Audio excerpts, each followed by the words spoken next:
జీవితమంటే కల కాదు, అది కవులు రచించే కథ కాదు.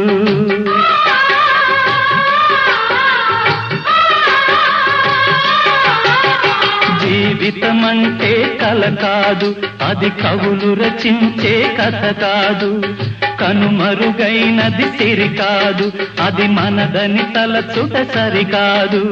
కుడి ఎడమైతే పొరపాటు లేదను నానుడి సత్యం కాదు, ఇది అందరికి అర్థం కాదు.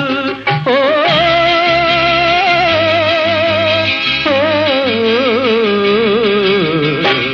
వేగు చుక్క మొలిచింది, వేకువ పొడ చూపింది, తూరుపు తెల్లవారక ముందే కాలం మాటేసింది, నా కళ్ళను కాటేసింది, కాలం మాటేసింది.